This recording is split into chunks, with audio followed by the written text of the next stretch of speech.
মুহাম্মাদুর রাসূলুল্লাহ। সকলে বলেন আলহামদুলিল্লাহ।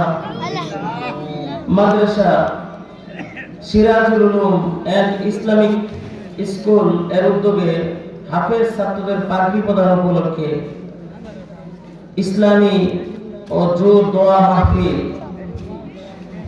21শে নভেম্বর 2025 রোজ শুক্রবার বাদ আসর থেকে এই পর্যন্ত আলহামদুলিল্লাহ উলামায়ে কেরাম আলোচনা করেছেন, কোরআনুল কারীম থেকে তেলাওয়াত হয়েছে।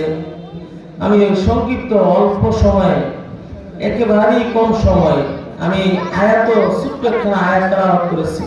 শুধু কোরআনের মর্যাদার বিষয়ে আমার পূর্বে শায়েখ আলোচনা করেছেন কোরআনের মর্যাদা সম্পর্কে। আমি সামথিং অল্প কিছু সময় কোরআনের মহত্ব এবং মর্যাদা সম্পর্কে কিছু আলোচনা করব। যেহেতু এখানে মাদ্রাসা, এই মাদ্রাসাটা অনেক পুরনো একটি মাদ্রাসা। আলহামদুলিল্লাহ আজকে এই মাদ্রাসা থেকে ছাত্র বের হবে, হেফজ পবিত্র কালাম 30 পারা শেষ করে এখান থেকে আগ্রির সনদ নিয়ে বের হবে। আপনারা খুশি না বেজা? খুশি থাকলে বলুন আলহামদুলিল্লাহ। একজন হাফেজ সাহেব জাহান্নামী 10 জন জাহান্নামের আসামিকে একটা হাফেজ সাহেব, একজন হাফেজ সাহেব 10 জন জাহান্নামের আসামিকে জাহান্নাম থেকে টাইনা জান্নাতের ভিতর ঢুকায় ফেলা। সুবহানাল্লাহ। এত ফজিলত, এখান থেকে হাফেজ ছাত্র বের হবে। আল্লাহ পাক রব্বুল আলামিনের পবিত্র কালামুল্লাহ থেকে এখানে আয়াত তেলাওয়াত করেছি। নবী আলাইহিস সালাতু ওয়াস সালামের বুখারী শরীফের হাদিস থেকে ছোট্ট একটা হাদিস পড়েছি। আল্লাহ পাক রব্বুল আলামিন বলেন, ওয়া নুনাজ্জিলু মিনাল কুরআনি মা হুয়া শিফাa'un ওয়া রাহমাতুল লিল মুমিনিন। আল্লাহ পাক রব্বুল আলামিন বলেন, ওয়া নুনাজ্জিলু মিনাল কুরআন মা হুয়া শিফাa'un ওয়া রাহমা। আমি আল্লাহ পাক রব্বুল আলামিন এই কোরআনকে রহমত স্বরূপ পাঠিয়েছি দুনিয়ার জমিনে, শিফা স্বরূপ দুনিয়ার জমিনে পাঠিয়েছি। কার জন্য শিফা? মুমিনের জন্য রহমত। মা হুয়া শিফাa'un ওয়া রাহমাতুল লিল মুমিনিন। কোরআন একটা ঔষধ। সুবহানাল্লাহ বলেন। কোরআন একটা ঔষধ। এই ঔষধ, শিফা, এই কোরআন আমাদের দুনিয়ার জমিনের মধ্যে কুয়ার ভিতরে যখন মানুষ পড়ে, এই মানুষের রশি দিয়া বা বালতি দিয়ে টাইনা উঠাইতে হয়। এই পুরোটা পৃথিবী হলো অন্ধকার একটা কুয়া।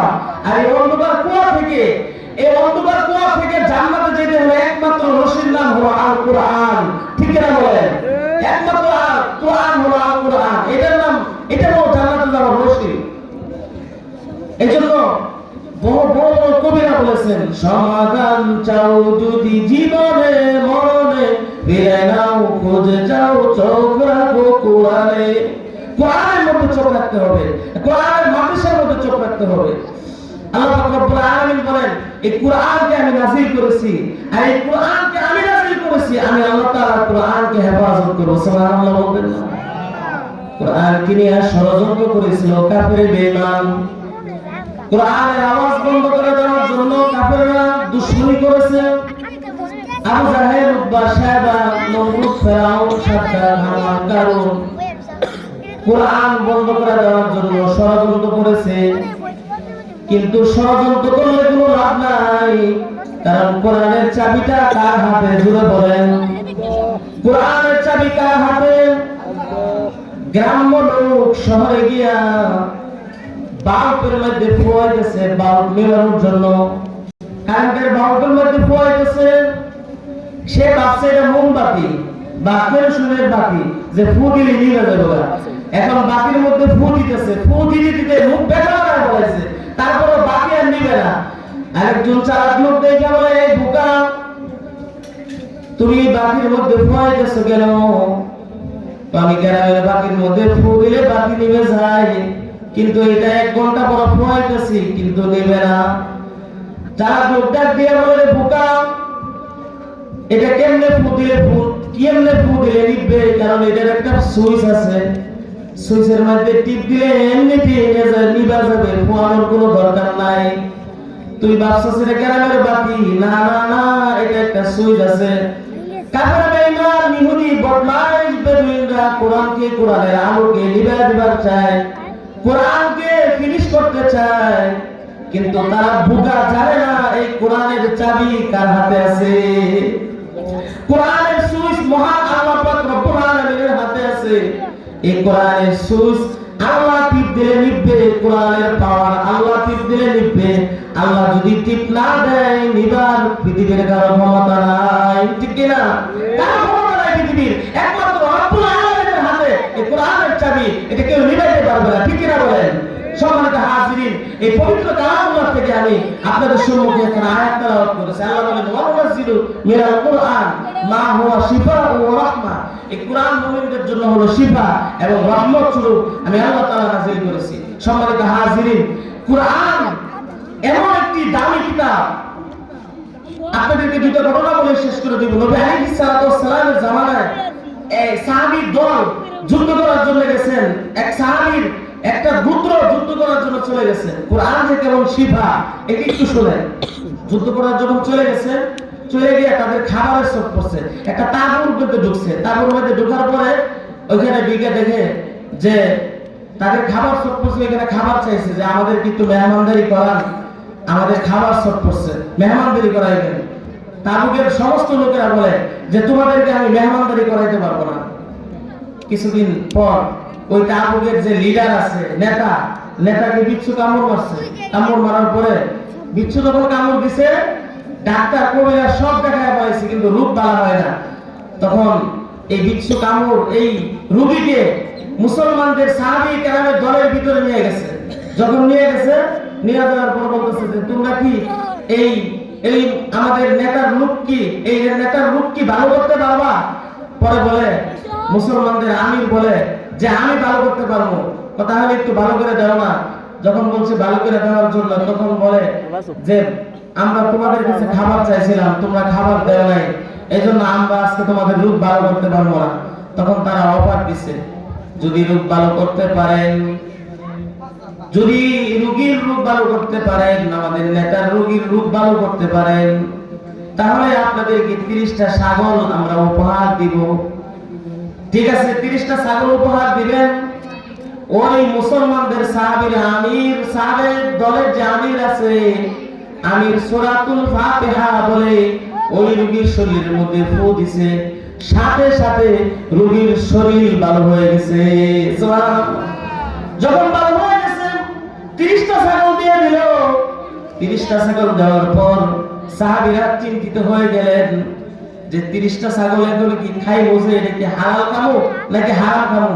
ফু দিয়া ছাগল রুবি ভালো করে বলেছি, 30টা ছাগল দিয়ে দিছে, এটি খাওয়া কি জায়েজ হবে নাকি? সবাই মিলে বলে যাও মুহাম্মদুর রাসূলুল্লাহ সাল্লাল্লাহু আলাইহি ওয়াসাল্লামের কাছে চলে যাও। সরকারের কাছে গিয়ে বলে সরকার, রোগী অসুস্থ হয়েছিল, 30টা ছাগলের বিনিময়ে সূরাতুল ফাতিহা পড়ে ফু দিলাম, রোগীর অসুখ ভালো হয়ে গেছে, 30টা ছাগল দিয়ে দিছে। নবী বলে কি বলে ফু দিছিলাম? বলে সূরাতুল ফাতিহা বলে ফু দিছিলাম। সূরাতুল ফাতিহার বরকতে এই রোগীর অসুস্থ ভালো হয়ে গেছে। এখন কি 30টা ছাগল আমরা কি খেতে পারবো কিনা, জায়েজ আছে কিনা? নবী আলাইহিস সালাতু ওয়াস সালাম ডাক দিয়ে বলেন তোমরা সবাই মিলে 30টা ছাগল বন্ধক করে খেয়ে ফেলো, আর অর্ধেক ভাগ আমি নবীকে দিয়ে দিও। সুবহানাল্লাহ। নবী আলাইহিস সালাতু ওয়াস সালাম বলেন যে ফু দিছো, কোরআন থেকে ফু দিছো, কোরআন তো একটা শিফা, কোরআন হলো ঔষধ, ঔষধ বলে ফু দিছো, রোগ ভালো হয়ে গেছে, 30 ছাগল পাইছো, খায়া আমার লাগে কিছু নিয়ে আইছো। সুবহানাল্লাহ বলতেন না? কোরআন রাত্রে 12টার পরে আপনার অসুখ হয়েছে, পেটে ব্যথা হয়েছে, মাথার সমস্যা, বাচ্চারা কাঁদতেছে, সূরা ফাতিহা 7 বার বলে পানির মধ্যে ফু দিবেন, ফু দিয়ে রোগীকে খাওয়া দিবেন, আল্লাহর নাম নিয়ে আল্লাহর রহমতে আপনার রোগ ভালো হয়ে যাবে। সুবহানাল্লাহ বলেন না? কোরআনের বরকত। নবীর সাহাবী ওনার কামরার মধ্যে বসে, ওনার ঘরের মধ্যে বসে কোরআন তেলাওয়াত করতেছিলেন। যখন কোরআন তেলাওয়াত করতেছে, উনি উপরে আসমানের দিকে তাকায় দেখে যে আসমানের মেঘের খণ্ডটা ওনার ঘরের উপরে ছায়া দিতেছে। সুবহানাল্লাহ বলেন। নবী সাহাবী কোরআন পড়তেছিলেন, যতক্ষণ কোরআন পড়তেছিলেন, কোরআন তেলাওয়াত করতেছে, কোরআন তেলাওয়াত চলতেছে, ওই দিক দিয়া মেঘের খণ্ডটা নিজ জায়গায় দাঁড়ায় গেছে সাহাবীর ঘরের উপরে। আর যতক্ষণ সাহাবী কোরআন তেলাওয়াত করলো, যত বেশি কোরআন তেলাওয়াত করে, ওনার একটা ঘোড়া ছিল, ঘোড়াটা কেমন জানি লাফাইতেছে। পরের দিন সকালে রাহমাতুল লিল আলামিনের কাছে চলে গেলেন, সরকারের কাছে গিয়ে বলে, সরকার, আমি ঘরের মধ্যে বসে কোরআন তেলাওয়াত করতেছিলাম, যখন কোরআন তেলাওয়াত করতেছি আমি তাকায় দেখি মেঘমালাটা আমার মাথার ঘরের উপর চলে আসছে। আমি যখন কোরআন তেলাওয়াত করতেছিলাম ঘরের মধ্যে তাকায় দেখি, সামনে উঠানের মধ্যে তাকায় দেখি ঘোড়া যেমন লাফাইতেছে। রাহমাতুল লিল আলামিন বলেন, এরে সাহাবী, যতক্ষণ তুমি কোরআন তেলাওয়াত করতেছিলা আল্লাহর রহমত তোমার ঘরের উপর নাযিল হইতেছিল। সুবহানাল্লাহ। যতক্ষণ তুমি কোরআন তেলাওয়াত করতেছিলা রাহমাতুল লিল আলামিন বলেন আল্লাহর সাকিনা নাযিল হইতেছিল। এইজন্য নবী আলাইহিস সালাতু ওয়াস সালাম বলেন যে যে ঘরে কোরআন তেলাওয়াত চলবে ওই ঘরের মধ্যে রহমত আসবে, শান্তি আসবে। জোরে বলেন না সুবহানাল্লাহ। কোরআন পড়বেন তো, প্রতিদিন কোরআন পড়বেন তো, না পারলে মাত্র সূরাতুল ইখলাস পড়বেন। কি পড়বেন? সূরা ইখলাস পড়বেন। একবার পড়লে 10 পারা, দুইবার পড়লে 20 পারা, তিনবার পড়লে পুরো 30 পারা কোরআনের সওয়াব দেবে। সুবহানাল্লাহ বলেন। 6 বার পড়লে 2 খতম সওয়াব, 9 বার পড়লে 3 খতম সওয়াব। কেউ যদি বলে হাদিসে আছে, হাদিসে কুদসিতে কেউ যদি এক বসাতে সূরা ইখলাস 10 বার পড়ে, তাহলে আল্লাহ তাআলা জান্নাতে সিঁড়ি বানায় দেবে। সুবহানাল্লাহ বলেন। বাড়ি বানায় দেবে জান্নাতে। এইজন্য সম্মানিত হাজিরিন, সময় আমার কম, কোরআন থেকে আপনাদের কাছে পরিচয় হওয়ার জন্য আসছি। আমি আপনাদের এলাকারই সন্তান, আপনাদের এই এলাকার সন্তান আমি। আপনারা হয়তো আমাকে চেনেন না, দূরে থাকি তো এজন্য চেনেন না। আমার জন্য দোয়া করবেন। আগামীকাল কোনো প্রোগ্রাম আছে, আমি বিভিন্ন জায়গায় প্রোগ্রাম করি, তো আমার জন্য দোয়া চাই। আমি একটু অসুস্থ, তো আল্লাহ যেন আমার শরীর স্বাস্থ্য ভালো রাখে, আপনাদের জন্য দোয়া করি। তারপরে এই মাহফিলের ইন্তজাম কমিটি যারা আছে, আল্লাহ তাআলা সকলকে নেক হায়াত দারাজ করুন, বলেন আমিন। এই মাদ্রাসায় আপনাদের সন্তানকে দিবেন, আপনাদের নাতিকে দিবেন, এখান থেকে আপনার নাতি আলেম হয়ে যাবে, কিয়ামতের দিন আপনাদের জন্য সুপারিশ করবে। দিতে রাজি আছেন না ইনশাআল্লাহ? আল্লাহ তাআলা সকলকে কুরআন তাফসীরের সাথে পড়ার তৌফিক দান করুন, বলেন আমিন। হাযা ওয়া আখিরু দাওয়ানা আলহামদুলিল্লাহি রাব্বিল আলামিন। আসসালামু আলাইকুম ওয়া রাহমাতুল্লাহি ওয়া বারাকাতুহু।